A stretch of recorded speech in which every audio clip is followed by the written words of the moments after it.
देखिए, एक चीज है, जंगल और जमीन और वहां के देवी देवता को मानने वाले समुदाय है आदिवासी। प्राकृतिक के साथ प्राकृतिक को मानने वाले हैं आदिवासी। आप कहाँ रखिएगा, रामेश्वर राव जी ने कहा, उस बात का मैं पुनः दोहराना चाहूंगा कि आप आदिवासियों को कहाँ रखिएगा, इस बात को आप। और डिलिस्टिंग के माध्यम से वे आदिवासियों का को जो संरक्षित किया गया है संविधान के द्वारा, हमको तकरीबन वो समाप्त करना चाहते हैं, तकरीबन डिलिस्टिंग के माध्यम से समाप्त करना चाहते हैं। आज आप देखेंगे कि अभी उस बात के लिए हम लोग अलग से भी बैठेंगे, लेकिन ये एक संकेत है कि आने वाले दिनों में या जो झारखंड में हम भले खुश हो जाएं कि आदिवासियों का राज है, 5th शेड्यूल स्टेट है, लेकिन इस पे भी बड़ा कुटरघात करने की तैयारी है। ये जो है जनजातीय सुरक्षा मंच के द्वारा, क्योंकि हम फिर से हम कहना चाहेंगे आपके माध्यम से कि हम प्राकृतिक पूजक हैं। हमारा जितने भी आदिवासी जो है, पढ़ा लिखा आदिवासी की बात आप छोड़ दीजिए, जो गांव का जो साक्षर आदिवासी है, जिन्होंने बड़ा बड़ा बांध बनाया है बिना इंजीनियरिंग के, आप उनसे भी अगर आप पूछिएगा तो उनके घर में भी आपको कोई मूर्ति का रूप नहीं दिखेगा, कहीं भी कोई जो अन्य व्यवस्था में है वो नहीं दिखेगा, वो अपना व्यवस्था है। तो हमको अगर आप वास्तव में अगर भारतीय जनता पार्टी अगर आदिवासियों का सम्मान करना चाहती है, तो हम जहां हैं, जिस हाल में हैं, जंगलों के साथ में, वन्य पशु के साथ में है, हमको यहाँ रहने दिया जाए। अब तो हमारे जो गोत्र है उसको भी आप समाप्त कर दे रहे हैं। हमारे जो गोत्र है, कोई लकड़ा है, कोई मुंडा, कोई उरांव, जो कच्छप है, कोई तिरकी है या व्यथा है। हमारी जो बात है, आदरणीय सांसद सुखदेव भगत जी ने भी आपको जो मुख्य बिंदु हैं उनका जिक्र किया।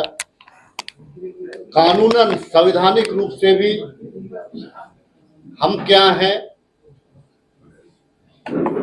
वैदिक काल से लेकर के अभी तक हम क्या हैं, आदरणीय पूर्व मंत्री रामेश्वर राव जी ने भी कहा है।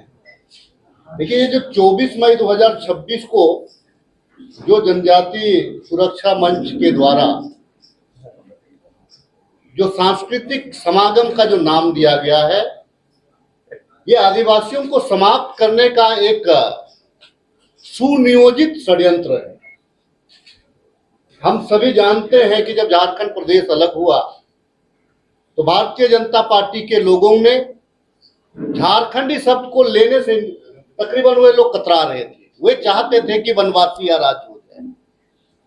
अगर आप हमको वनवासी कह रहे हैं तो कहने का मतलब है कि अगर आप हमको वनवासी का दर्जा दे रहे हैं तो जो स्थिति अभी प्रिमिटिव ट्राइब्स की है, जो अंडमान निकोबार द्वीप समूह से लेकर के कई जगहों पे रह रहे हैं, आप हमको आदिवासियों को उस श्रेणी में पुनः लाना चाहते हैं।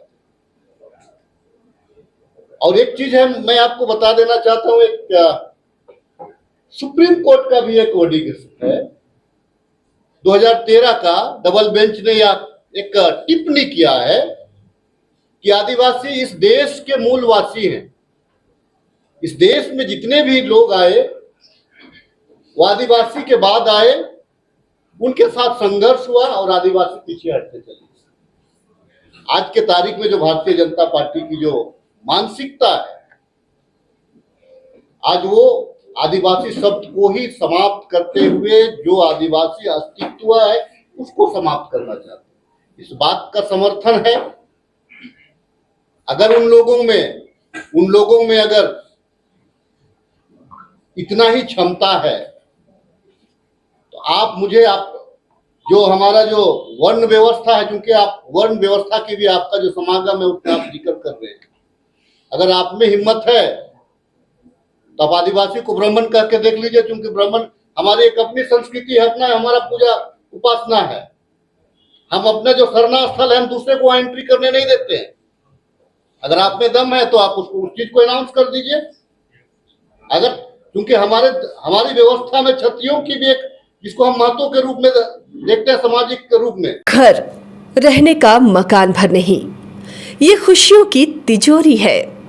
दरवाजे पर दस्तक देता पड़ोस, खिड़कियों से उमड़ आता आसमां, तारों में उलझी ऐसी ना जाने कितनी दास्तां।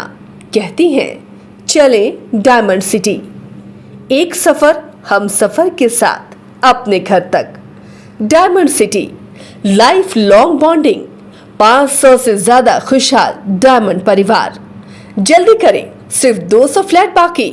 आज ही बुक करें अपना आशियाना।